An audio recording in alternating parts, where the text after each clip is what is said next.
The fever had already stolen 3 days from her when Willa Vaughn realized no one was coming to help. She lay on the narrow cot in the back room of the mercantile where she had been staying since arriving in Wickenburg, Arizona 2 weeks prior. The summer heat of 1882 made the small space feel like an oven, and the sickness burning through her body only intensified the oppressive warmth. Her throat felt like sandpaper, her lips cracked and bleeding, and the tin cup beside her bed had been empty since yesterday morning. Or was it the day before? Time had become a blur of feverish dreams and aching consciousness. The mercantile owner, Mrs. Henderson, had been kind enough to rent her this room while Willa searched for teaching work in the growing desert town. But Mrs. Henderson had left 4 days ago to tend to her daughter in Phoenix, who was expecting her first child any day now. The store was closed, locked up tight, and Willa had been too proud to make friends quickly in this new place. She had kept to herself, determined to prove she could make it on her own after her father's death had left her with nothing but a trunk of clothes and a teaching certificate from a school back in Missouri. Now that pride seemed like foolishness as she tried to wet her lips with a tongue that felt swollen and useless. She had managed to drag herself to the water pitcher yesterday only to find it empty. The effort had left her collapsed on the floor for what might have been hours before she found the strength to crawl back to bed. Every muscle in her body screamed with pain, and the fever made her see things that were not there. Shadows dancing in corners, voices whispering words she could not quite understand. She closed her eyes and tried to pray, but even that seemed beyond her strength now. Outside, the sun blazed down on the dusty streets of Wickenburg, turning the desert town into a shimmering mirage. Most folks stayed indoors during the worst heat of the day, waiting for evening to bring some small relief. Ryder Fitzgerald rode into town on a bay mare that had seen better days, his hat pulled low against the glare, his throat parched from 3 days of riding through country that seemed determined to kill anything foolish enough to cross it. He was not planning to stay long in Wickenburg, just long enough to resupply, maybe get a hot meal and a bath if the town had such luxuries, and then continue north toward the ranch work he had heard about near Prescott. At 26 years old, Ryder had spent the last 8 years drifting from job to job, ranch to ranch, never staying anywhere long enough to put down roots. It was easier that way, less complicated, less painful when it came time to move on. He tied his horse outside the saloon and stood for a moment in the shade of the overhang, letting his eyes adjust to the dimmer light. The street was nearly empty, just a few people hurrying from building to building, trying to minimize their time in the sun. He noticed the mercantile across the street had a closed sign in the window, which was unfortunate since he needed supplies. Maybe someone in the saloon could tell him where else he might find what he needed. The interior of the saloon was blessedly cooler, though it still held the day's accumulated heat. A few men sat at tables nursing drinks, and the bartender looked up with the practiced assessment of someone who had seen every kind of trouble walk through his doors. "Whiskey?" Ryder said, dropping a coin on the bar, "and some information if you have got it." The bartender poured the drink with steady hands. "Depends on what you're asking." "Mercantile is closed. Anywhere else in town I can get supplies?" "Old Man Chen runs a trading post on the east end of town. Prices are higher, but he has got most everything you might need." The bartender wiped down the already clean bar. "Mrs. Henderson will be back in a week or so. She went to Phoenix to see her daughter." Ryder nodded his thanks and downed the whiskey, feeling it burn a familiar path down his throat. He was about to order another when a man at a nearby table spoke up. "Someone ought to check on that girl staying at Henderson's place." The bartender frowned. "Why?" "What girl?" "That teacher woman from back east, Missouri or somewhere. She was staying in the back room of the mercantile. Haven't seen her in days, not since before Mrs. Henderson left." Another man at the table scoffed. "Probably left town. These Eastern women come out here thinking they are going to civilize us, then run home crying when they realize what the West is really like." "Maybe," the first man said, but he did not sound convinced. "But her trunk was still sitting by the door last time I looked through the window. Seems odd she would leave without it." Ryder felt something twist in his gut, an uncomfortable sensation he had learned long ago not to ignore. He turned to the men at the table. "Where exactly is this room?" "Around back of the mercantile, got its own door facing the alley." The man squinted at Ryder. You thinking of checking on her? Thinking somebody should. The bartender made a dismissive sound. Not our concern if some woman wants to keep to herself. But Ryder was already heading for the door, that uncomfortable feeling growing stronger with each step. He had seen enough death in his years, enough suffering that might have been prevented if someone had bothered to care. He did not know this woman had no obligation to her, but he knew what it was like to be alone and desperate with no one to turn to. The alley behind the mercantile was narrow and filled with barrels and crates. He found the door easily enough, weathered wood with a simple latch. He knocked, waited, knocked again harder. No response. He tried the latch and found it unlocked, which sent another warning through his mind. In a town like this, you did not leave your door unlocked unless something was very wrong. The room was dim and stifling hot. The single window closed tight. It took his eyes a moment to adjust, and then he saw her on the cot against the far wall. For a terrible second, he thought she was dead, her skin pale and waxy in the filtered light, her body completely still. Then he heard it, the shallow rasp of breathing, barely audible but there. He crossed the room in 3 strides and knelt beside the cot. Up close, he could see the fever flush on her cheeks, the way her lips were cracked and bleeding, the slight tremor that ran through her body. Her hair, dark brown and matted with sweat, spread across the pillow like a tangle of wet rope.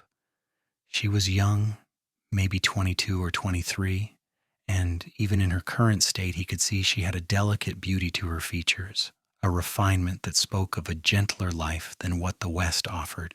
"Miss," he said, keeping his voice low and calm, "Miss, can you hear me?" Her eyelids fluttered but did not open. A soft moan escaped her lips, filled with pain and confusion. Ryder looked around the room and quickly assessed the situation. Empty water pitcher, empty cup, no food that he could see, and the heat was brutal. How long had she been like this? Days. Based on what the man in the saloon had said, days without water in this heat, with a fever burning through her. It was a wonder she was still alive. He stood and went to the door, looking out into the alley. He needed water, lots of it, and cool cloths, and probably a doctor, though he suspected Wickenburg did not have one. His horse was tied up front with his supplies, including his bedroll and the canteen he had just filled at the public well. It would have to do for now. He retrieved his canteen and returned to the room, this time leaving the door open to get some airflow. He poured a small amount of water into the tin cup and carefully lifted her head, supporting it with one hand while bringing the cup to her lips with the other. "Come on now," he murmured. "Just a little. You need to drink." The water touched her lips, and she stirred, some instinct taking over. Her mouth opened slightly, and he let a few drops fall onto her tongue. She swallowed reflexively, then coughed, her body jerking in his arms. He waited patient, then tried again. This time she took more, her throat working to swallow. It was not much, but it was something.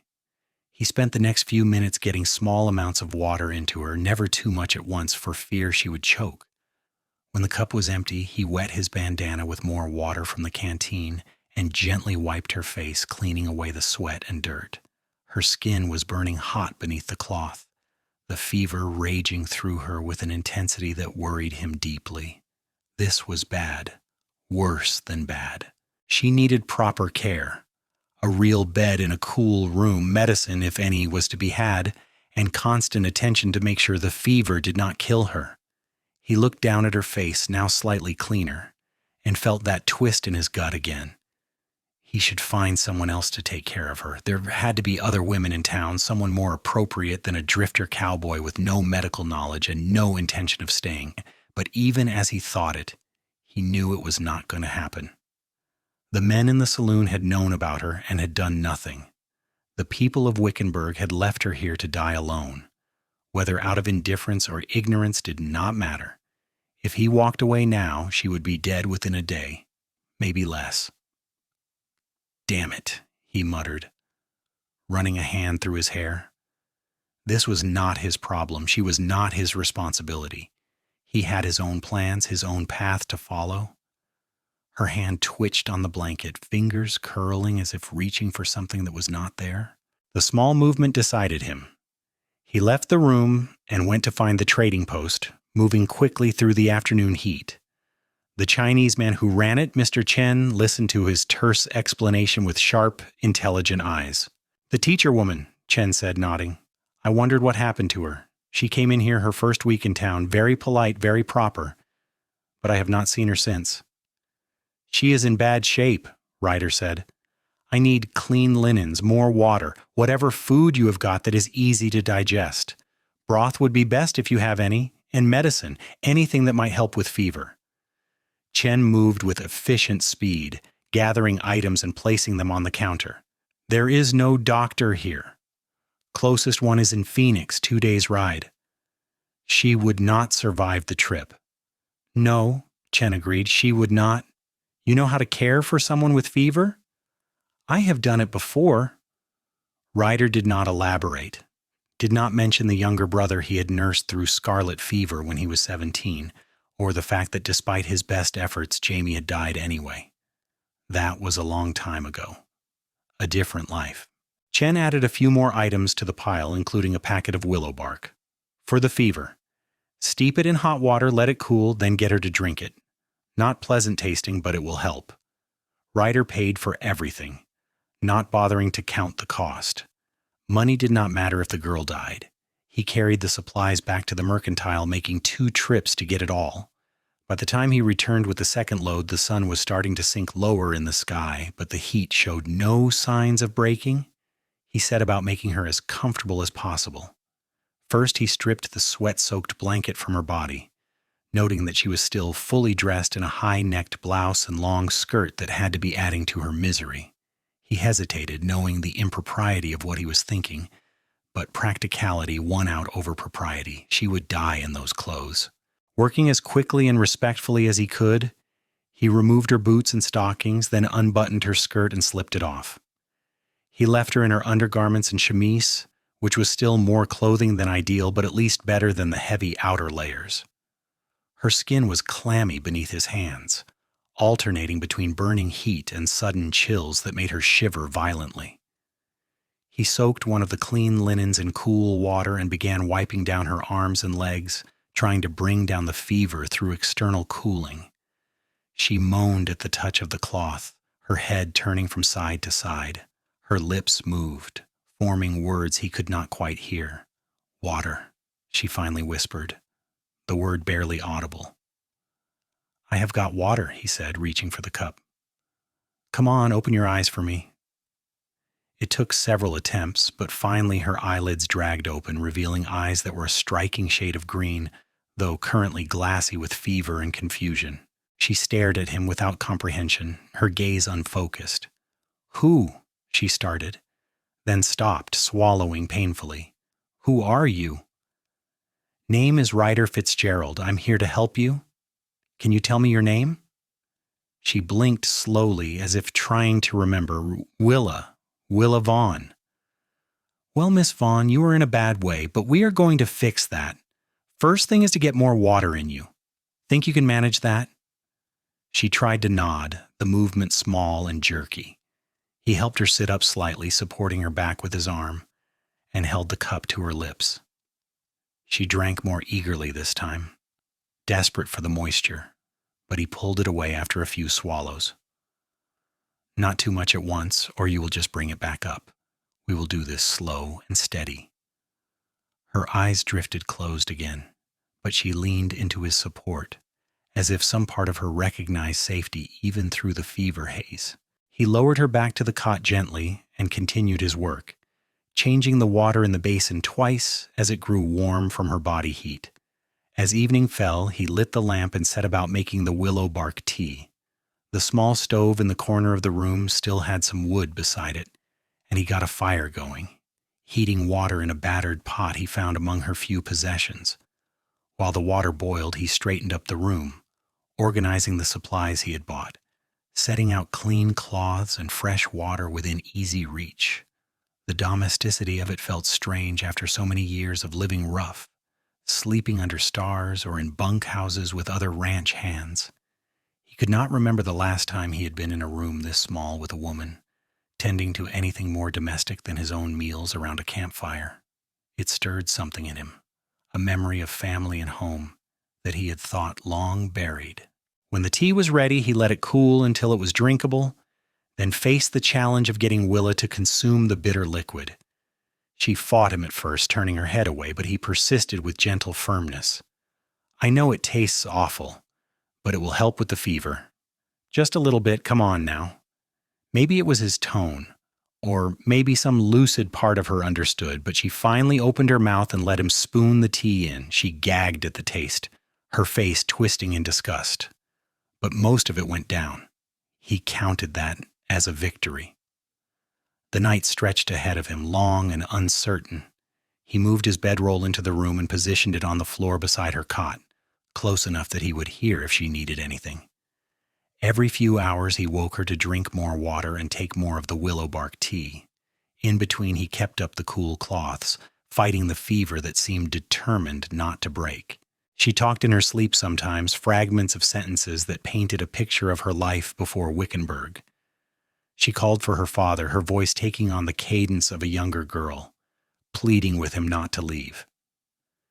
She recited what sounded like passages from books, her teacher's training coming through even in delirium.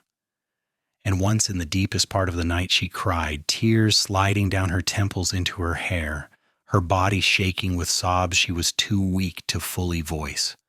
Ryder sat beside her during that spell, one hand resting awkwardly on her shoulder, not knowing what else to do. He was not good at comfort, had never learned the soft words that eased pain. But something about her grief touched the parts of himself he usually kept locked away, the places where his own losses lived. "It is all right," he found himself saying, his voice rough with disuse and emotion. "You are not alone. I am right here, and I am not going anywhere." Whether she heard him or not, he could not say, but eventually the crying eased, and she fell into a deeper sleep, her breathing slightly more regular. By the time dawn light started filtering through the window, Ryder was exhausted but cautiously hopeful. Willa's skin felt slightly cooler to the touch, the fever perhaps beginning to ease. She had kept down all the water and medicine he had given her through the night, and her color seemed marginally better.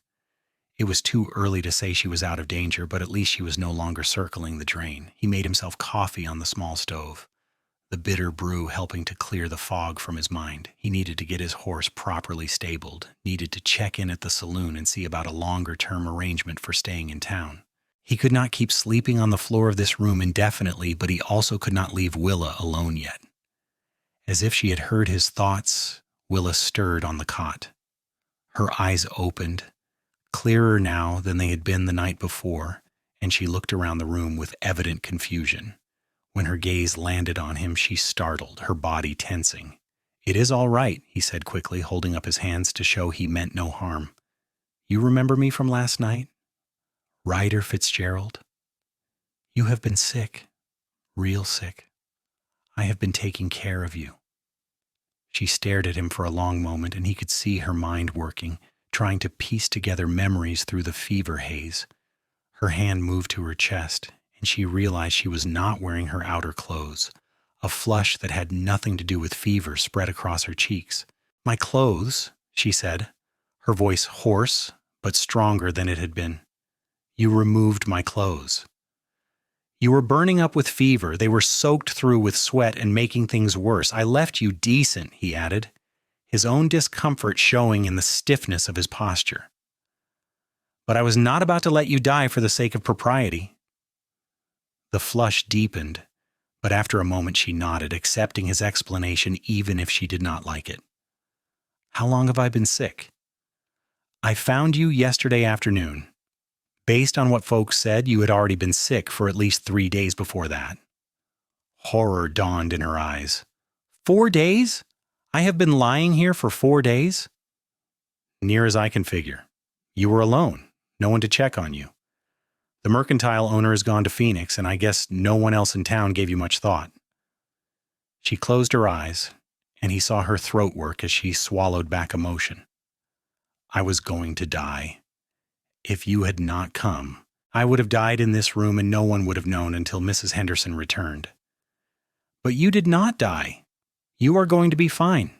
The fever is breaking, and with proper care you will be back on your feet in no time. She opened her eyes again, looking at him with an intensity that made him uncomfortable. Why? You do not know me. Why would you stay to help me? It was a fair question, and one he did not have a good answer for. He shrugged, looking away. Seemed like the right thing to do. The right thing, she repeated, a note of wonder in her voice. You saved my life because it was the right thing to do. Do not make me out to be some kind of hero.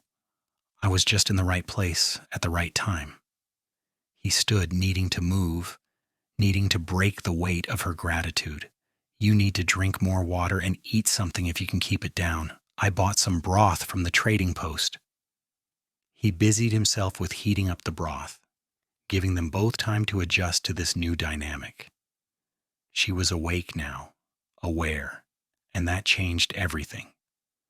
Before, she had been a patient, someone to be cared for in the detached way one might care for any sick creature.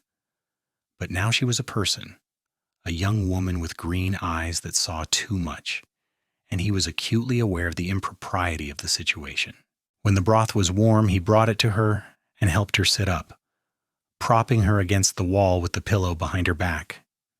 She was weak, trembling with the effort of staying upright but determined.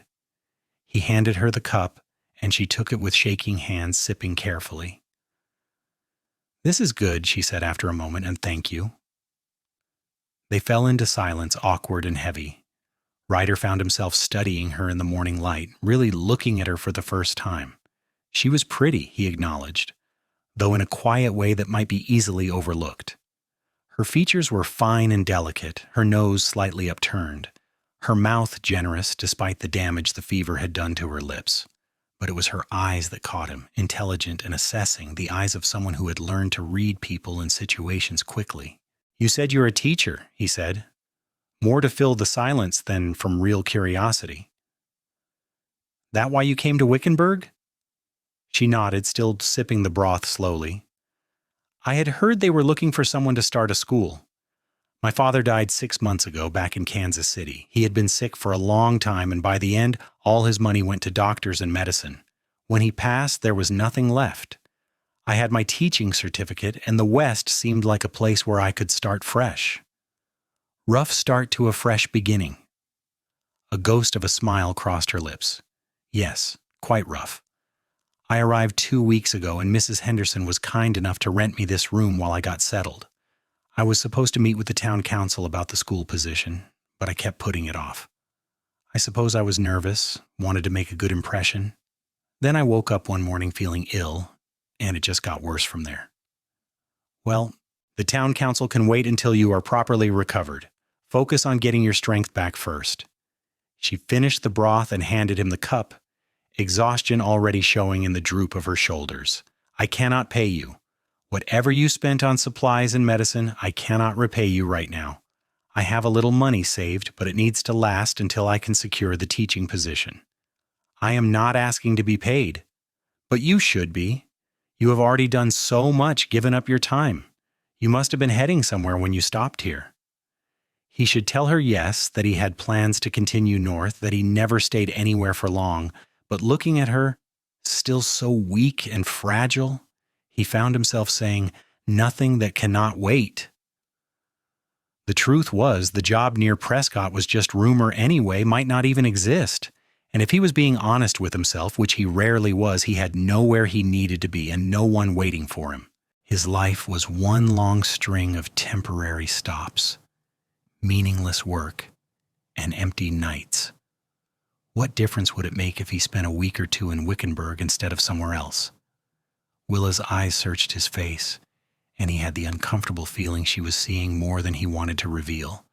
But all she said was, "Thank you, Mr. Fitzgerald, truly."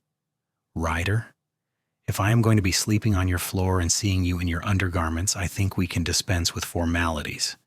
She blushed again but did not argue. "Then you must call me Willa. All right, Willa, now you need to rest. Sleep is the best medicine right now. She did not protest, which told him how exhausted she truly was. Within minutes she was asleep again, her breathing deep and even. Ryder watched her for a moment, then quietly left the room to take care of his horse and see about proper lodging for himself. The next several days fell into a rhythm. Ryder would arrive early in the morning with supplies and breakfast, usually something simple from the saloon or trading post. He would check on Willa, help her drink water and take medicine, and change the linens on her cot. As she grew stronger, she was able to do more for herself, but she was still far too weak to be left alone for long.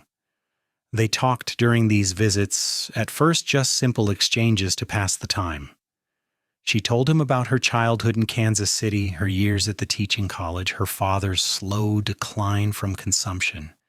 He found himself sharing more than he usually did, stories about the various ranches he had worked, the harsh beauty of the West, even a few carefully edited tales about Jamie. "You had a brother," Willa said on the 4th day of her recovery. She was sitting up in bed now, dressed in a clean nightgown that Mrs. Chen from the trading post had donated. Her hair was brushed and braided, and the color had returned to her cheeks. "What happened to him?" Ryder was quiet for a long moment, staring at his hands. "Scarlet fever. He was 12. I was 17, and thought I knew how to take care of him. I did not. I am sorry." Her voice was soft, genuine. "That must have been terrible. It was a long time ago. But it still hurts. Loss like that does not go away just because time passes." He looked up at her, surprised by her insight. "Your father?" "Yes, I miss him every day. He was not perfect. Made plenty of mistakes. But he loved me. That counts for a lot." "Yes," Ryder agreed quietly, "it does." Something shifted between them in that moment, a recognition of shared pain and understanding. They were both alone in the world, both carrying losses that had shaped them in fundamental ways. It created a connection, fragile but real. As Willa grew stronger, she insisted on doing more around the small room, despite Ryder's protests. She would fold the clean linens he brought, organize her few belongings, even attempt to tidy up, though she still tired quickly. He found himself looking forward to his visits with an anticipation that had nothing to do with duty and everything to do with the pleasure of her company. She was sharp-witted and well-read, able to discuss everything from literature to politics with an intelligence that both impressed and intimidated him. She was also kind, always thanking him for every small service, asking about his day, showing genuine interest in his life. He was not used to being seen this way, to mattering to someone, and it unsettled him even as it drew him in deeper. On the 6th day, she was finally strong enough to venture outside for a few minutes. Ryder supported her with an arm around her waist as they stepped into the alley behind the mercantile. The evening air was still warm, but no longer brutal, and Willa tilted her face up to catch the breeze. "I'd forgotten how good fresh air feels," she said, closing her eyes. "I thought I might go mad in that room." "You're doing well. Another few days and you will be back to normal." She looked at him, her green eyes serious. "Thanks to you. I owe you my life, Ryder." "You do not owe me anything." "Yes, I do.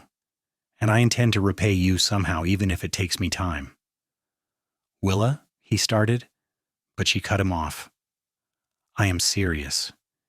You gave up days of your life to care for a stranger. That means something. It means everything."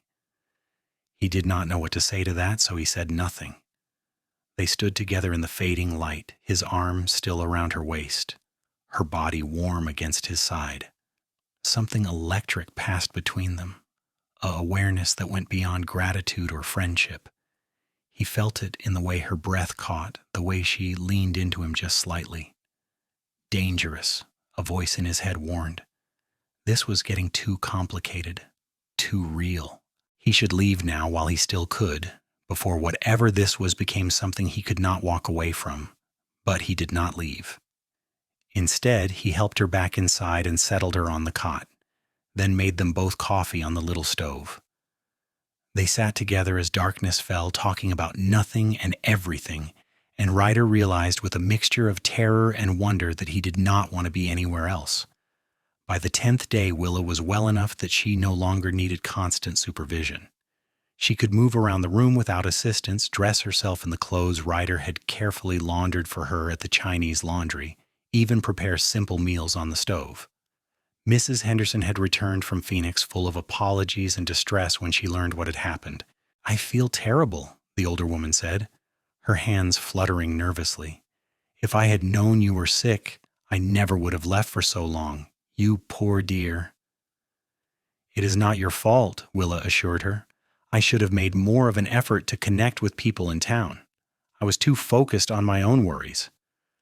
"Well, thank goodness for Mr. Fitzgerald. The whole town is talking about how he nursed you through the fever. Quite romantic, really." Willa blushed at that, shooting a glance at Ryder, who was standing by the door, hat in hand. "He was very kind." "Kind indeed. You will both have to come to dinner soon. I make a wonderful pot roast." After Mrs. Henderson left, Willa turned to Ryder with an apologetic smile. "I'm sorry about that. Mrs. Henderson means well, but she does love to gossip." "People are going to talk," Ryder said with a shrug. "Cannot be helped." "Does it bother you? The talk, I mean?" He thought about it. A week ago he would have said yes, that he valued his privacy and anonymity, that he did not want to be tied to anyone or anything in people's minds. But now, with Willa looking at him with those green eyes, he found that he did not care what people said. "No," he said honestly, "it does not bother me." Her smile widened, genuine and bright. "Good, because I have a proposition for you." He raised an eyebrow, waiting. "I have my meeting with the town council tomorrow about the teaching position. If I get the job, which I should since I'm apparently the only applicant, I will need help setting up the schoolhouse. It has been empty for years and is bound to be a disaster. I cannot pay much, but I can offer meals and whatever I earn from taking in sewing or laundry. What do you say? Would you be willing to stay in Wickenburg a bit longer?" Every instinct he had developed over the last 8 years screamed at him to say no. He did not put down roots. He did not get attached. He did not let people depend on him because inevitably he would let them down. It was safer, cleaner, to keep moving. But standing there, looking at Willa with her hopeful expression and her hands clasped nervously in front of her, he found himself saying, "Yes, I will stay and help." The joy that lit her face at his answer was worth whatever trouble it might cause him later. The town council meeting went exactly as Willa had predicted. They were thrilled to have a qualified teacher and immediately offered her the position, along with a small salary and the use of the old schoolhouse building. The schoolhouse itself was on the edge of town, a single-room structure that had been abandoned for 3 years after the previous teacher had left to get married. When Ryder first saw it, he understood why Willa had asked for help. The roof leaked in several places, the windows were broken or missing entirely, the floor was covered in dust and debris, and the furniture that remained was in terrible condition. It was going to take weeks of work to make it suitable for children. "It is worse than I thought," Willa admitted, standing in the doorway with dismay written across her face. "Maybe I was too optimistic." "Nothing here that cannot be fixed with time and elbow grease," Ryder said, already mentally cataloging what needed to be done. "We will start with the roof and windows, make it weather-tight. Then we can work on the interior." "We? I cannot ask you to do all this work for me. You already did ask me, and I already agreed. Besides," he added, with a rare smile, "I am good with my hands. Might as well put that to use." They fell into a new routine. Mornings were spent working on the schoolhouse, with Ryder handling the heavy repairs while Willa cleaned and organized what she could.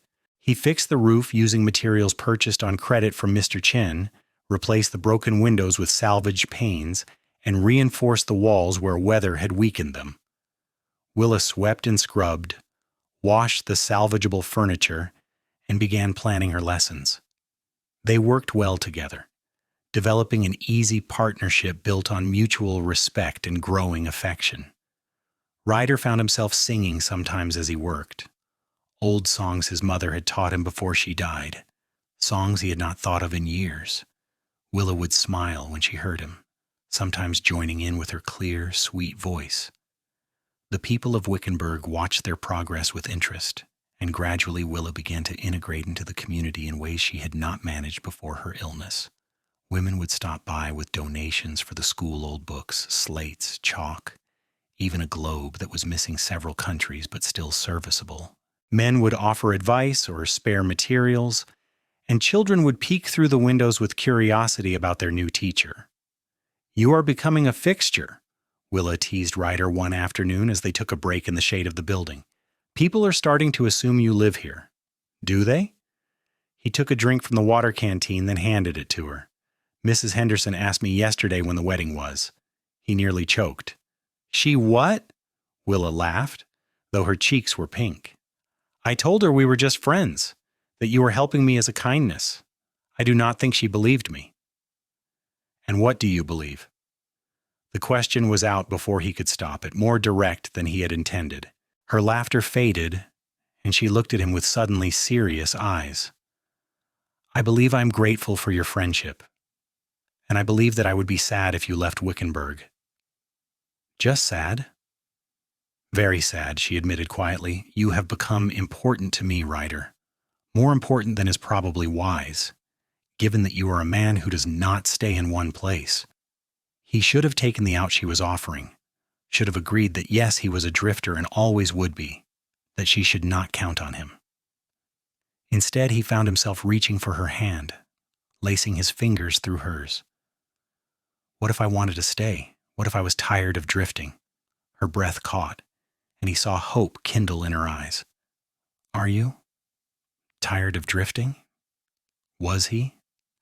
A month ago he would have said no, but a month ago he had not met Willa Vaughn. He had not spent days nursing her back to health, had not talked with her into the small hours of the morning, had not discovered what it felt like to matter to someone and to have them matter in return. "Yes," he said, the word feeling both terrifying and right. "I think I am." She squeezed his hand, her smile trembling at the edges. "Then stay. Please stay. I do not have much to offer, no property, no prospects beyond day labor. You deserve better than a worn-out cowboy. You saved my life. You gave me your time, your care, your kindness when I had nothing to offer in return. That is not nothing, Ryder. That is everything." He wanted to kiss her. The urge was so strong it nearly overwhelmed his better judgment. But they were in public, visible to anyone who happened to walk by, and Willa had her reputation to think of. She was going to be the school teacher, a position of respect in the community. He would not do anything to jeopardize that. Instead, he raised her hand to his lips and pressed a gentle kiss to her knuckles, feeling her shiver at the contact. "Then I will stay, for as long as you will have me." The schoolhouse was finished 3 weeks after they started, just in time for the fall term to begin. Willa had 15 students ranging in age from 6 to 14, children of miners, ranchers, and shopkeepers who were hungry for education. Ryder attended the first day of school, standing at the back of the room with several parents, watching as Willa transformed from the sick young woman he had found into a confident, capable teacher. She was magnificent, commanding the room with gentle authority, making lessons engaging and fun while maintaining discipline. The children adored her immediately, responding to her patience and genuine care for their learning. Ryder felt something swell in his chest as he watched her. Pride mixed with something deeper and more complicated. He was in love with her. The realization struck him with the force of a physical blow. Somewhere between caring for her through the fever and working beside her in the schoolhouse, he had fallen completely in love with Willa Vaughn. It should have terrified him, and part of him was terrified, but mostly he felt a strange sense of peace, as if he had been wandering in darkness and had finally found light. After the school day ended, and the children had been collected by their parents, Willa found him still standing in the back of the room. "Well?" she asked, her eyes bright with excitement and nerves. "How did I do?" "You were perfect," he said honestly. "Those kids are lucky to have you." She beamed at the praise. then seemed to notice they were alone. The other parents had left and the schoolhouse was quiet except for the sound of wind through the open windows. She moved toward him slowly, her skirts swishing against the clean floorboards.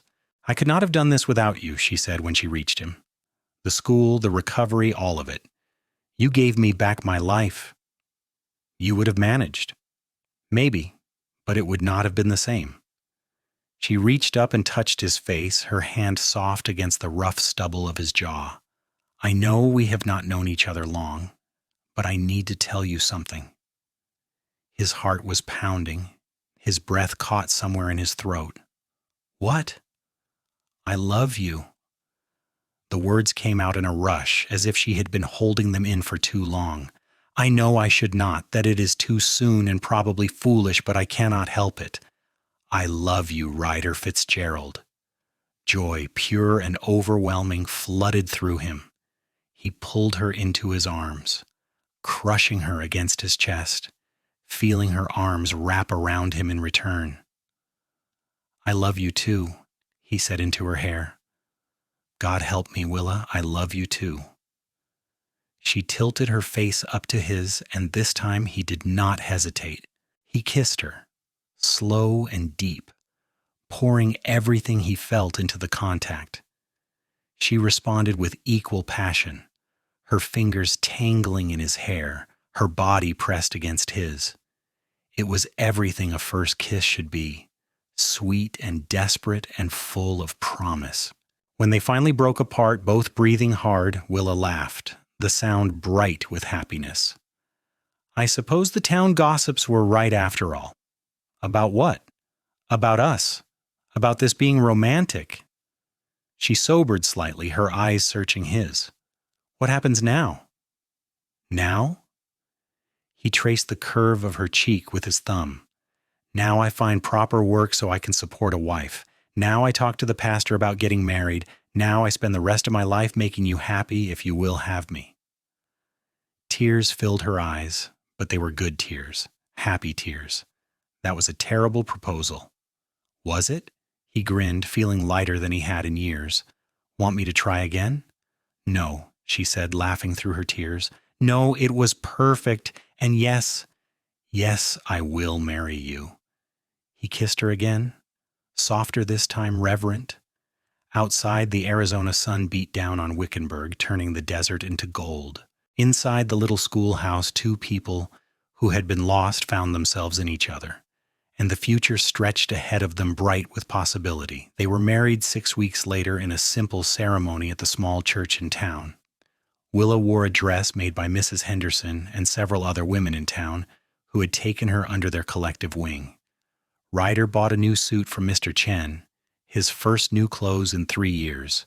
The whole town turned out for the wedding, filling the church beyond capacity, everyone wanting to witness the union of the teacher and the cowboy who had saved her life. Mrs. Henderson cried throughout the entire ceremony, dabbing at her eyes with a lace handkerchief. Mr. Chen and his wife gave them a beautiful set of dishes as a wedding gift. Even the bartender from the saloon attended, looking slightly uncomfortable in his Sunday clothes, but offering his congratulations with sincerity. The pastor, Reverend Williams, spoke about the nature of love and commitment, about how sometimes God brings people together in unexpected ways for purposes beyond our understanding.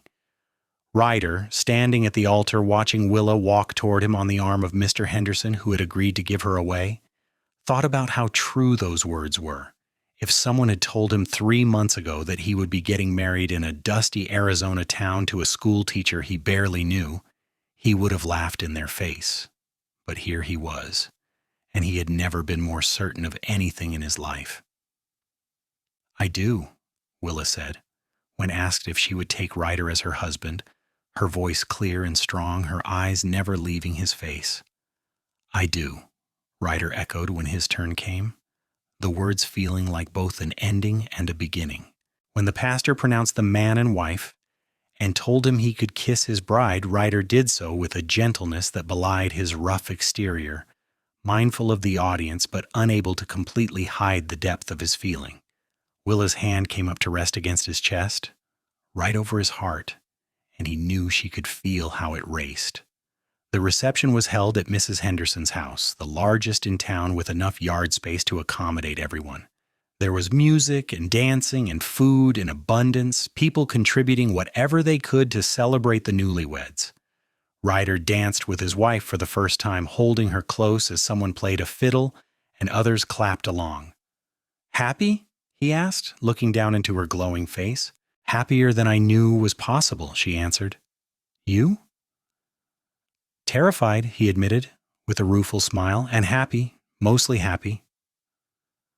"Why terrified?" He pulled her closer, speaking low enough that only she could hear over the music. "Because I never thought I could have this, a home, a wife, a real life, and now that I have it, I am scared I will somehow ruin it." She smiled up at him with infinite tenderness. "You will not. We will not. We will build this life together, Ryder. Whatever comes, we will face it as a team." Her faith in him, in them, steadied something inside him. He kissed her forehead, then her cheek, then her lips, not caring who saw. "Together," he agreed. "I like the sound of that." They had rented a small house on the edge of town, 2 rooms and a kitchen with a well in the yard, and a stable out back for Ryder's horse. It was not much, but it was theirs. The first place either of them could truly call home in a long time, someone probably Mrs. Henderson and her gaggle of helpful friends had decorated it with wildflowers and left food in the kitchen for them. That first night as man and wife, they stood together in their small house, and it felt like the whole world had narrowed down to just the 2 of them.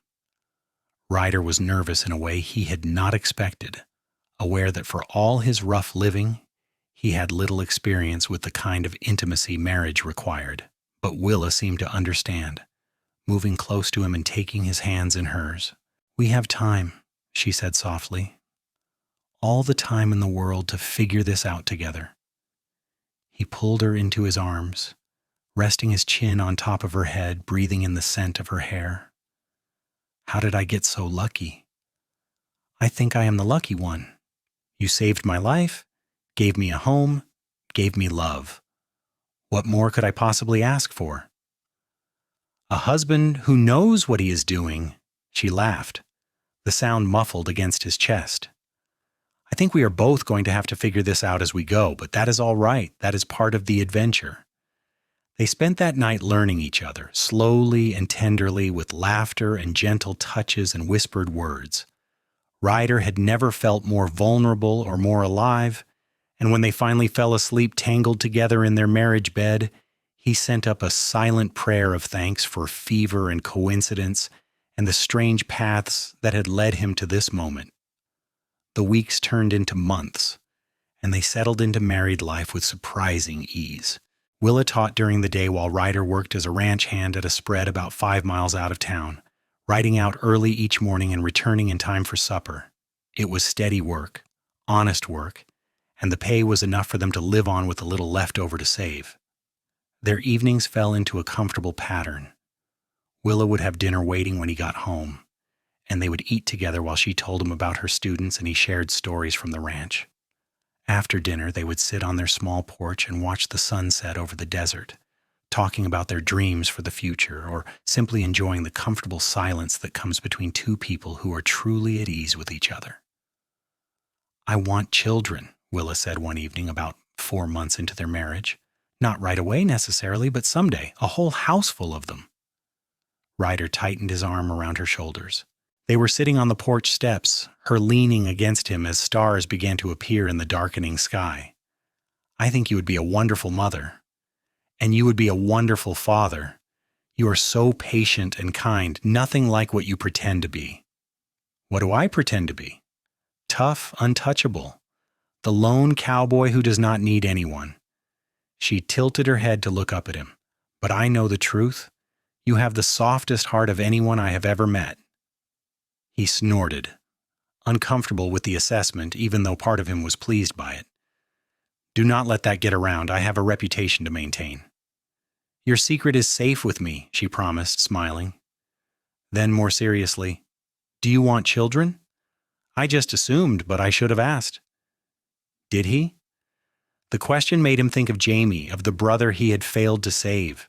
For years he had told himself he could never be responsible for another life, that he was fundamentally incapable of protecting the people he loved. But Willa had changed something in him, had shown him that maybe he was capable of more than he thought. "Yes," he said slowly, "I want children. With you, I want everything."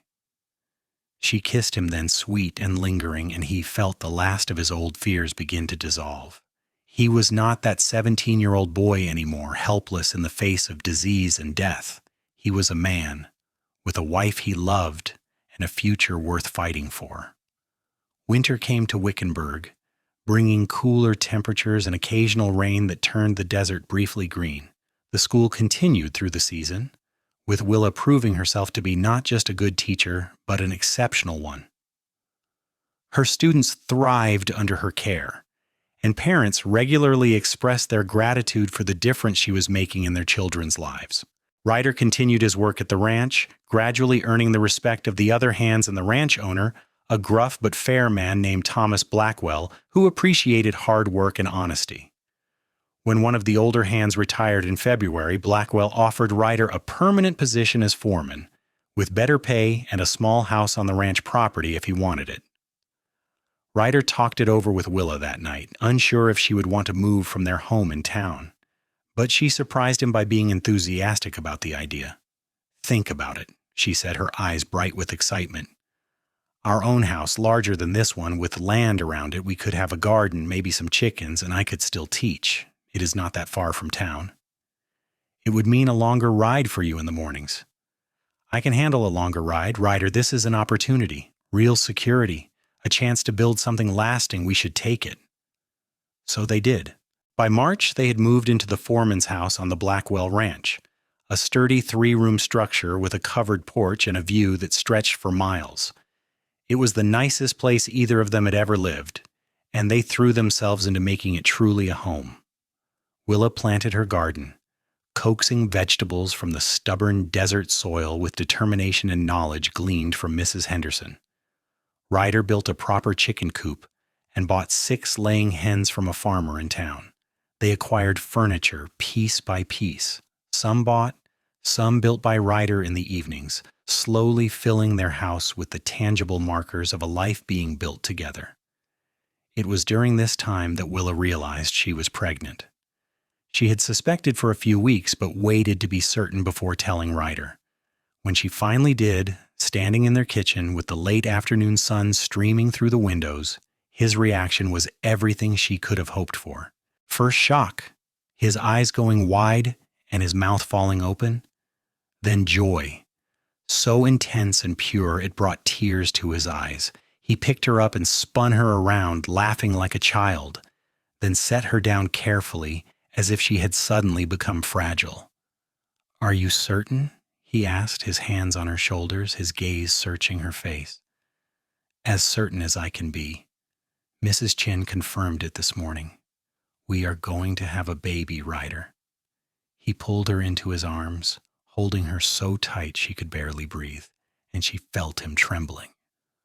When he finally spoke, his voice was rough with emotion. "I am going to be a father." "You are going to be an amazing father," she corrected, pulling back to look at him. "This baby is so lucky to have you." "I am the lucky one. You, the baby, this life, all of it. I still cannot believe it is real sometimes." "It is real," she assured him, placing her hand over her still flat stomach. "It is all real, and it is ours." The pregnancy progressed smoothly, though Willa continued teaching until she was 7 months along, much to the concern of many of the townspeople who thought she should rest more. But Willa was healthy and strong, and she loved her work too much to give it up sooner than necessary. Ryder hovered, worrying constantly despite her assurances that she was fine. "You are going to drive yourself crazy," she told him one evening when he insisted on carrying the water bucket for her even though it was barely half full. "I am pregnant, not dying." "I know. I just want to make sure you are all right." "I am all right. Better than all right. I am happy, healthy, and married to a man who loves me. What could be better?" Nothing, he admitted, setting down the bucket and pulling her into a gentle embrace. Absolutely nothing. Their son was born on a blazing hot day in August of 1883, after 12 hours of labor that left Willa exhausted but triumphant.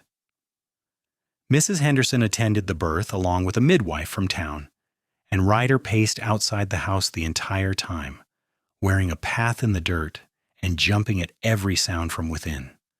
When Mrs. Henderson finally emerged to tell him he had a son and that both mother and baby were healthy, he nearly collapsed with relief. He rushed inside to find Willa propped up in their bed, pale and tired but glowing with happiness, holding a tiny bundle wrapped in a blanket she had sewn herself.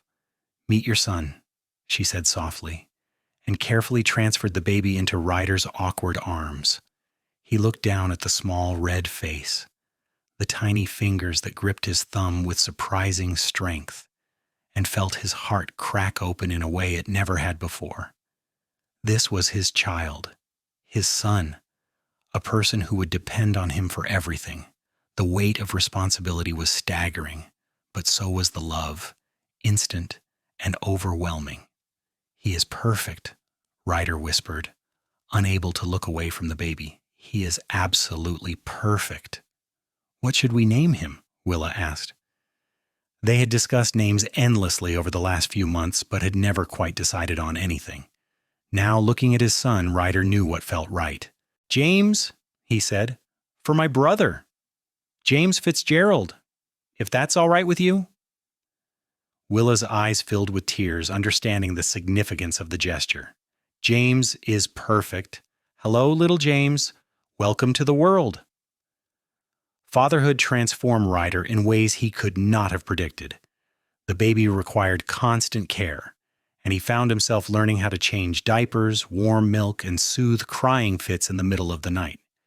It was exhausting and sometimes frustrating, but he had never been more content.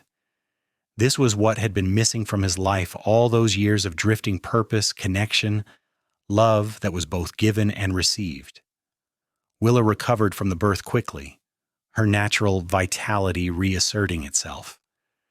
She was a natural mother, patient and loving even during the difficult moments. Together they navigated the challenges of new parenthood, supporting each other through the sleepless nights and constant demands of a newborn.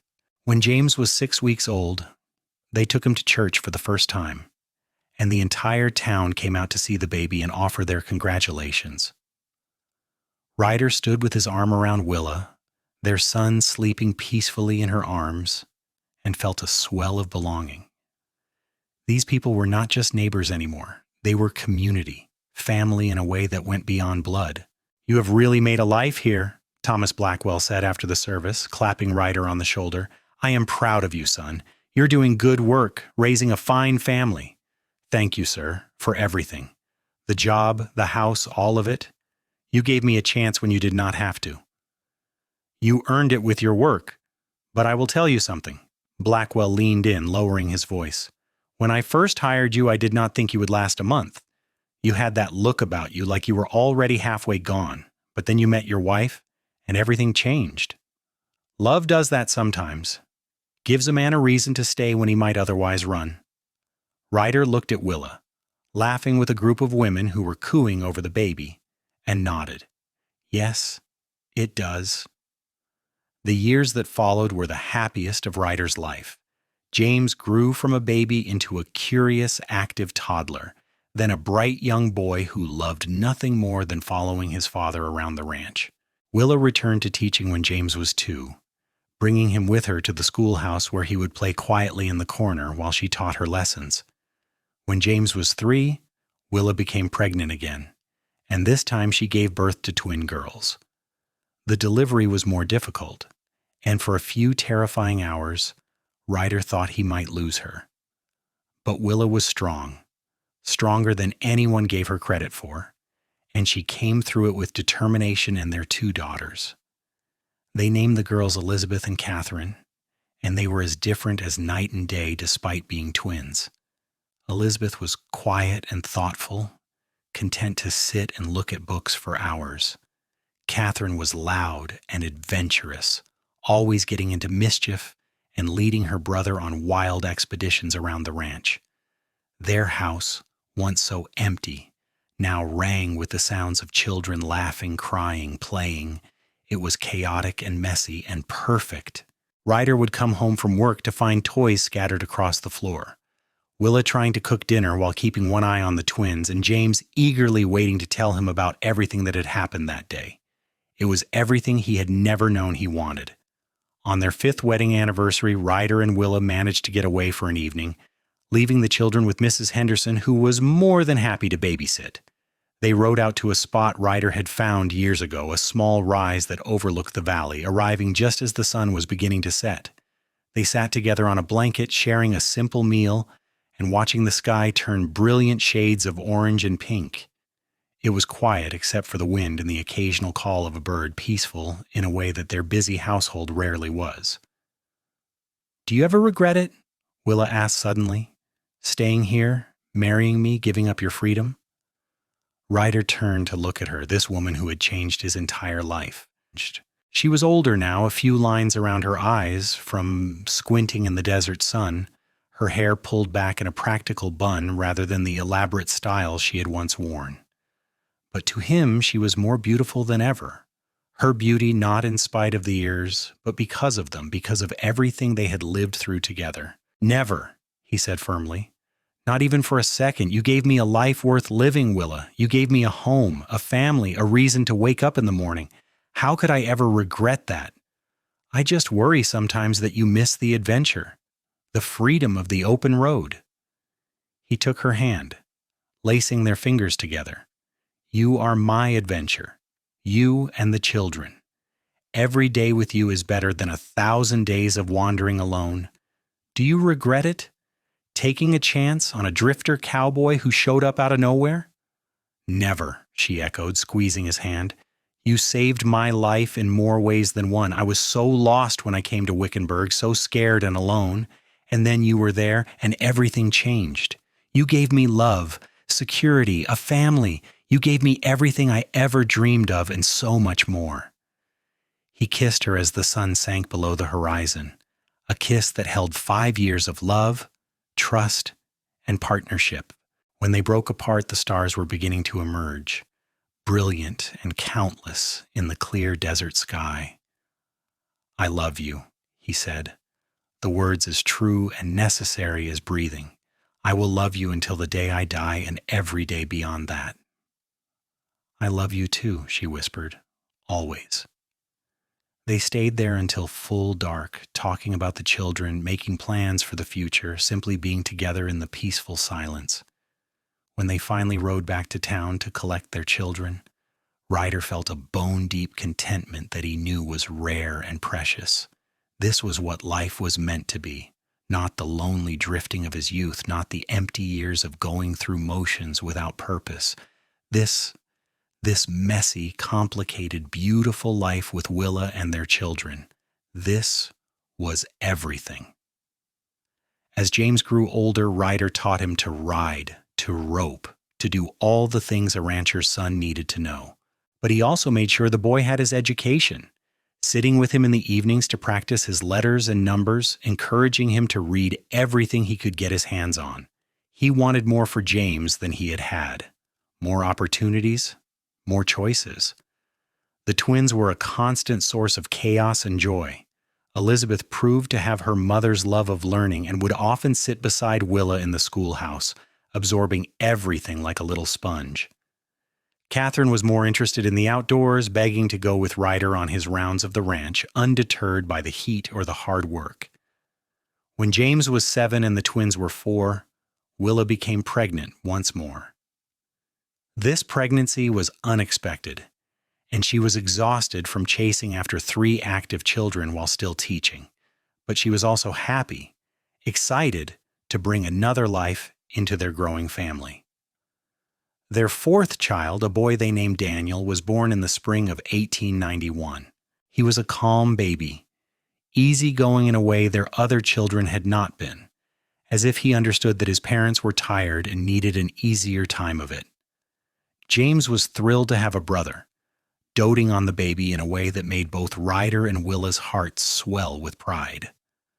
By now, Ryder had been promoted again, this time to ranch manager, overseeing not just the day-to-day operations, but making decisions about breeding stock, land purchases, and hiring. Thomas Blackwell was getting older and had begun to rely more and more on Ryder's judgment and expertise.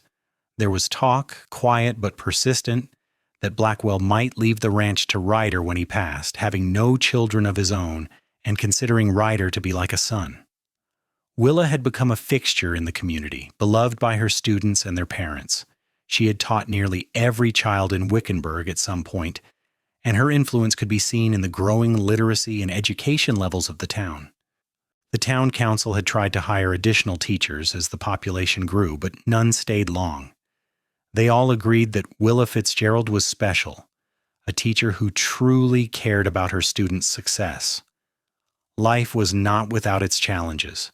There were droughts that threatened the ranch, illnesses that swept through the town, the constant harsh realities of life in the West. But through it all, Ryder and Willa faced everything together, their bond growing stronger with each trial weathered. On their 10th anniversary, the children conspired with Mrs. Henderson to plan a surprise party. Ryder and Willa arrived home from a rare dinner alone to find their house decorated with ribbons and wildflowers, a cake on the table, and seemingly half the town crowded into their small home. "Surprise!" everyone shouted, and Willa laughed with delight while Ryder pretended to be stern with the children for letting so many people into the house without permission. It was a wonderful evening, filled with music and laughter and the warmth of community. Ryder found himself standing in the doorway at one point, watching Willa dance with James while the twins chased each other around the room and baby Daniel slept peacefully in Mrs. Henderson's arms. Thomas Blackwell came to stand beside him, 2 glasses of whiskey in hand. "Quite a life you have built for yourself, Gert Cowboy," Blackwell said, handing Ryder one of the glasses. "Yes, sir. More than I ever expected to have." "I meant what I said years ago. You have earned all of this. The respect, the family, the position at the ranch. You worked hard and you stayed loyal. Those are rare qualities." "I had good reasons to stay."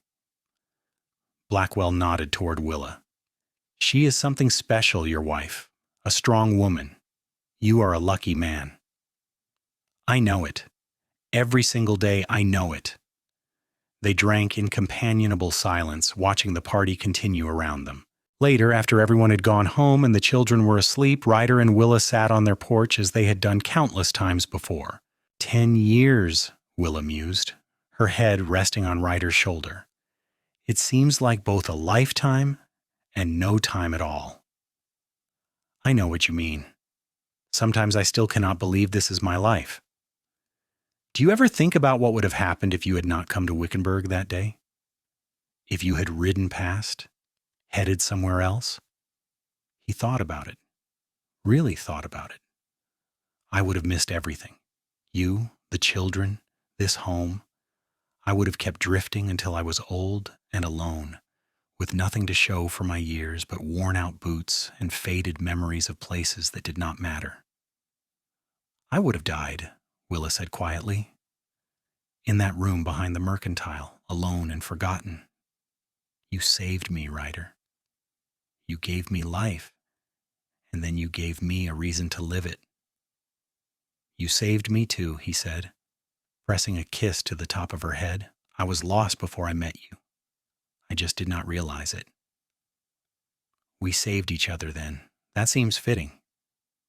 "Yes," he agreed. "It does." The years continued to pass, each one bringing new challenges and new joys. James grew into a fine young man, tall and strong like his father, but with his mother's love of learning. He decided to attend college in Tucson, wanting to study agriculture so he could return and help modernize the ranch. Ryder and Willa were immensely proud, though they missed him terribly when he left. The twins developed their own distinct paths. Elizabeth became a teacher like her mother, studying under Willa before taking over the younger students' classes. Catherine surprised everyone by deciding she wanted to be a veterinarian, learning from the ranch's veterinary doctor and reading every book on animal care she could find. Daniel, their youngest, was content to follow in his father's footsteps, showing an early aptitude for ranch work and declaring from the age of 8 that he was going to be a rancher when he grew up. Thomas Blackwell passed away peacefully in his sleep when Ryder was 43 years old. True to the rumors, he left the ranch to Ryder in his will, along with a letter expressing his affection and respect for the man Ryder had become. It was both an honor and a heavy responsibility, and Ryder spent many sleepless nights worrying about whether he was capable of running the entire operation. But Willa believed in him, as she always had, and with her support and the help of his experienced crew, Ryder not only maintained the ranch but expanded it, using some of James's modern ideas to improve efficiency and productivity. The Fitzgerald Ranch, as it came to be known, became one of the most successful operations in the territory. Through all of this, Ryder and Willa's love never wavered. If anything, it grew deeper and more complex with time, evolving from the passionate intensity of new love into something richer and more enduring. They had their disagreements, of course, their moments of frustration with each other, but they had learned long ago to talk through their problems, to forgive quickly, and to never go to bed angry. On their 20th anniversary, their children threw them a grand party at the ranch, inviting everyone from miles around. Ryder and Willa danced together under strings of lanterns, moving to music played by a band James had hired from Phoenix. Willa's hair was streaked with gray now, and Ryder's face was weathered from decades in the sun. But to each other, they were still the young people who had fallen in love in a dusty Arizona town. 20 years, Ryder murmured as they swayed to the music. Where did the time go? Into living, Willa answered, smiling up at him. Into building this beautiful life together. I would not change a single moment of it. Not even the parts where I was stubborn and impossible? Especially those parts. They made you who you are, and I love who you are. I love you too, he said. The words as necessary and true as they had been the first time he said them. More than I can ever express. She reached up and cupped his face in her hands, her touch gentle and familiar. You do not need to express it. I see it every day in the way you look at me, the way you care for our family, the life you have built for us. That is love, Ryder. The everyday acts, the showing up, the choosing to stay even when things are hard. That is what love is. He kissed her there in front of everyone, not caring who saw, needing to show her that she was still and always would be the center of his world. The crowd cheered and whistled, and their children laughed with delight, but Ryder barely heard them.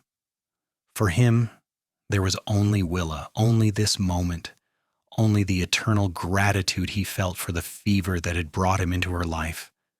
As they grew older, they began to slow down. Ryder gradually turned over more of the ranch's day-to-day operations to Daniel, who had indeed become an excellent rancher, and to James when he returned from college full of ideas and enthusiasm. Willa retired from teaching at 60, handing over the school to Elizabeth, and several other teachers the town had finally managed to attract and keep. Retirement suited them both. They spent their days together, tending their garden, reading, taking slow rides around the ranch property, and spoiling their growing number of grandchildren. James had married a lovely woman named Sarah and had given them 3 grandchildren. Elizabeth had married a shopkeeper from town and had 2 children of her own. Even Catherine, for all her independent spirit, had found love with a visiting veterinarian from California and had recently announced she was expecting her first child. Daniel remained unmarried, focused on the ranch, and declaring that he had plenty of time for romance later. Ryder and Willa exchanged knowing glances whenever he said this, remembering how Ryder had said similar things right up until the day he met Willa. On their 30th anniversary, they took a trip, just the two of them, riding out to that same spot where they had spent their 5th anniversary. It was harder now, their bodies not as strong or flexible as they once were, but they made it, settling on their blanket to watch the sunset just as they had so many years before. 30 years, Willa said, leaning against Ryder. We have grown old together. The best kind of old, Ryder replied. the kind that comes from a life well lived. Do you remember how we met? How sick I was, how hopeless everything seemed? I remember thinking you were going to die. You were so pale, so still. It terrified me. But you stayed anyway. You did not run, even though you easily could have. How could I run? Even then, I think some part of me knew you were going to change everything. She turned to look at him, her green eyes still as bright and intelligent as they had been at 22. You changed everything too. You gave me a life I never could have imagined, filled it with love and joy and purpose. I cannot picture what my life would have been without you. You do not have to, he said, pulling her close. We found each other, and we built this life together. That is all that matters. They sat in comfortable silence as the sun set, painting the sky in brilliant colors one last time for them. Ryder felt the weight of years, the accumulation of memories and experiences, the richness of a life fully lived. He thought about the young man he had been, drifting and lost, convinced he would never have a home or a family. And he thought about all the moments that had led him to this one, every choice and chance that had brought him to Wickenburg that fateful day. "Thank you," he said suddenly. "For what?" "For getting sick," he said, and she laughed at the absurdity of it. "For needing help, for letting me stay, for loving me back, for giving me this life, for everything." "Thank you," she echoed, "for being the kind of man who stops to help a stranger, for having the courage to stay, for building this life with me, for being my partner in everything." They kissed as the stars began to emerge. Two people who had spent 30 years growing together, learning together, loving together. When they finally rode back to the ranch, it was under a sky full of stars, and Ryder thought there was poetry in that, in the beauty that comes after darkness. Their children and grandchildren were waiting when they arrived, ready to celebrate the anniversary with a family dinner. The house was full of noise and laughter and love. 3 generations of Fitzgeralds gathered in the home that Ryder and Willa had made. After dinner, after the children had been put to bed and the adult children had said their goodnights, Ryder and Willa stood on their porch one last time, looking out at the ranch that had been their home for so many years. "I love you," Ryder said, as he had said countless times over 30 years. "I love you too," Willa replied, as she had replied countless times before. And in the simple repetition of those words, in the everyday miracle of saying them and meaning them year after year, they had built something that would last long after they were gone. They had built a family, a legacy, a love that would be told and retold by their children and grandchildren as the story of how they came to be. It was the story of a cowboy who stopped to help a sick woman who had no one. It was the story of a teacher who came west to start over and found more than she ever dreamed possible. It was the story of how sometimes, in the most unlikely circumstances, 2 lost souls can find each other and create something beautiful. But most of all, it was a love story, pure and simple and true. And they lived it together every single day for the rest of their lives. Years later, when they were both old and gray, sitting on their porch watching their great-grandchildren play in the yard, Willa would sometimes ask Ryder if he ever thought about that day he rode into Wickenburg, and he would always answer the same way, every day, because that was the day my real life began. She would smile then, that same bright smile that had captured his heart so many years ago, and take his hand, and they would sit in the comfortable silence of 2 people who had said everything that needed to be said and were content to simply be together. The ranch continued to prosper under Daniel's management, with James providing invaluable expertise and modern techniques. Elizabeth's school produced student after student who went on to college and successful careers. Catherine's veterinary practice became known throughout the territory, and the Fitzgerald family name became synonymous with integrity, hard work, and community service. Through it all, at the center of it, were Ryder and Willa. Their love was the foundation upon which everything else was built, the example their children and grandchildren looked to when times got hard. They had shown that love was not just a feeling but a choice, made every day, to put another person first, to build together, to weather storms side by side. When Ryder was 72 and Willa was 70, they celebrated their 50th wedding anniversary with the biggest party the Fitzgerald Ranch had ever seen. Family came from all over Arizona and beyond, and the entire town of Wickenburg turned out to honor the couple who had become such an integral part of its history. There were speeches and toasts, stories shared about Ryder and Willa's life together, laughter and a few tears, but the moment that everyone remembered was when Ryder and Willa danced together one more time, moving slowly but surely to music played by their great-grandson, who had learned fiddle from his grandfather James. They held each other close. These two people who had been through so much together, who had built an empire from nothing, who had raised a family that would carry on their legacy for generations. And as they danced, everyone watching could see the love that still burned between them, undimmed by time or age. 50 years, Willa whispered. Can you believe it? Best 50 years of my life, Ryder replied. And if I could, I would do it all again exactly the same way. Even the part where I was dying in that hot little room? Especially that part, because that is where it all started. That is where I found you. She rested her head against his chest, listening to the steady beat of his heart, a sound that had comforted her for half a century. I found you too. We found each other, and everything else came from that. They continued to dance long after the song ended, held together by love and memory and the unbreakable bond they had forged over 50 years of marriage. Their children watched with tears in their eyes, their grandchildren with hope for their own futures, their great-grandchildren with innocent wonder at the old couple who loved each other so much. When they finally stopped dancing, the whole gathering erupted in applause. But Ryder and Willa barely noticed. They were looking at each other, seeing not the old people they had become, but the young man and woman who had fallen in love in a dusty Arizona town so many years ago. Thank you, Willa said, for the best life anyone could ask for. Thank you, Ryder replied, for being my home.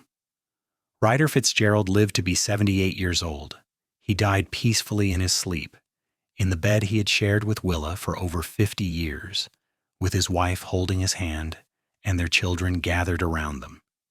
His last words were, "I love you," spoken to Willa, and his last expression was a smile. Willa followed him exactly 2 years later, on what would have been their 57th anniversary. She had lived those 2 years with grace and dignity, supported by her family, still finding joy in her grandchildren and great-grandchildren. But everyone could see that a part of her had gone with Ryder, and on that anniversary morning she quietly slipped away, as if she had been waiting for that specific day to rejoin her husband. They were buried side by side on a hill overlooking the ranch, under a large oak tree that Ryder had planted when they first took over the property. Their headstone was simple, bearing their names, their dates, and a single inscription chosen by their children, together forever, as they always were. The Fitzgerald Ranch continued to thrive, passed down through the generations, each one adding their own chapter to the family story. But the heart of that story, the foundation upon which everything was built, was always Ryder and Willa and the love they had shared. In Wickenburg, the school that Willa had helped build was eventually renamed Vaughn Fitzgerald Elementary, honoring her maiden name and the married name she had carried with such pride. A plaque in the entryway told the story of how she had come to town sick and alone, how a cowboy named Ryder Fitzgerald had saved her life, and how they had built a family and a legacy that touched everyone in the community. Every year on the anniversary of the school's founding, the children would learn about Ryder and Willa, about how love and kindness can change lives, about how choosing to help a stranger can lead to something extraordinary.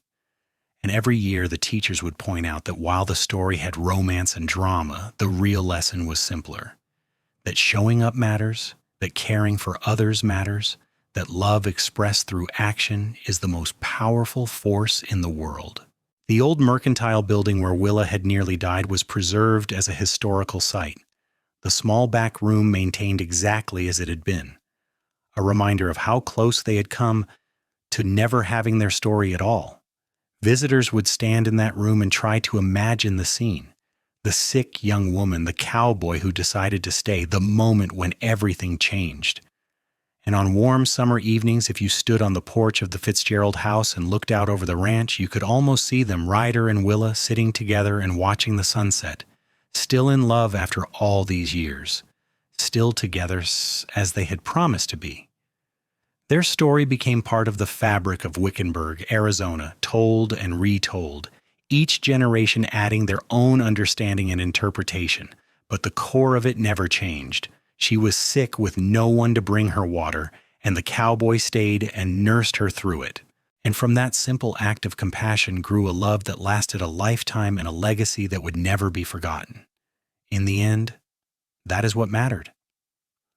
Not the ranch or the money or the success, important as those things were. What mattered was that two people found each other in the vastness of the West, chose each other against all odds, and built a life together that was rich in all the ways that truly count. They loved each other, raised their family, contributed to their community, and left the world better than they found it. They showed that courage and kindness matter, that love expressed through consistent action is transformative, that the choice to stay is sometimes the bravest choice of all. And long after they were gone, their love story continued to inspire, to give hope, to remind people that even in the hardest circumstances, beauty and joy and profound connection are possible. All it takes is one person willing to stop to see another suffering and to choose to help. That is what Ryder Fitzgerald did on that hot summer day in 1882 when he walked into a dim room behind a mercantile and found a dying woman who needed water. He could have walked away. He probably should have, by all the rules that had governed his life up to that point. But he stayed. And in staying, he found everything he had been looking for without knowing it. He found home. He found purpose. He found love.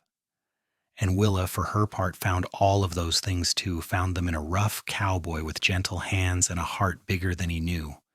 Together they proved that the best stories are not the ones we plan, but the ones that unfold when we open ourselves to possibility, when we choose compassion over convenience, when we let love guide our choices rather than fear. Their story ended, as all stories must, with death. But it ended well, with lives fully lived, with love fully expressed, with no regrets and no words left unsaid. They had said yes to each other and to life, and that yes echoed through generations, a permanent testament to the power of two people choosing each other, day after day, year after year, for over 50 years.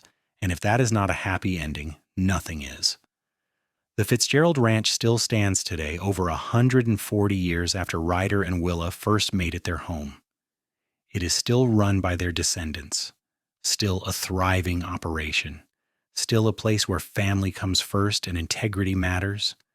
And on the porch of the main house, there are still two rocking chairs positioned side by side, facing west to catch the sunset, a reminder of all the evenings Ryder and Willa spent there together. Sometimes on quiet evenings, the current residents swear they can hear soft laughter carried on the wind, or see two figures sitting on the porch, still watching the sunset together. Whether it is really them or just the power of a story so strong it seems to echo through time, no one can say. But everyone agrees on one thing, that what Ryder and Willa Fitzgerald had was special, was rare, was the kind of love that deserves to be remembered and celebrated, because they showed us that true love is not just about grand gestures or dramatic moments, though they had those too. True love is about showing up. It is about staying when leaving would be easier. It is about bringing water to someone who is dying of thirst and then staying to help them live.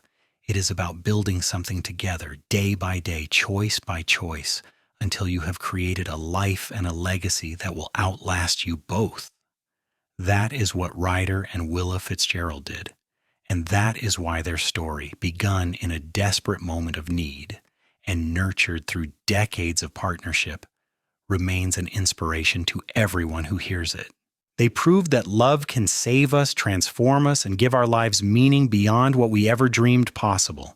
And they proved that sometimes the best thing that can happen to us is being in the right place at the right time to help someone who needs us, because in helping them, we help ourselves. We find the purpose and connection that every human soul craves. Ryder found it in a room behind a mercantile in Wickenburg, Arizona in the summer of 1882. Willa found it in the kindness of a cowboy who could have ridden past but chose to stay, and together they created something beautiful, something lasting, something that mattered. Their love story had a happy ending because they chose every single day to make it one, and that, more than anything else, is the lesson they left behind for all of us. Love is a choice. Stay is a choice. Together is a choice. And when two people keep making those choices over and over through sickness and health, through hardship and joy, through all the days of their lives, they create something that transcends the ordinary and touches the eternal. That was Ryder and Willa Fitzgerald, and that is how a cowboy who stayed to bring water to a sick woman ended up with the richest life imaginable, rich not in gold or land, but in love and family and the knowledge that he had mattered, that his life had made a difference, that he had been exactly where he needed to be at exactly the right moment. And really, what more could anyone ask for than that?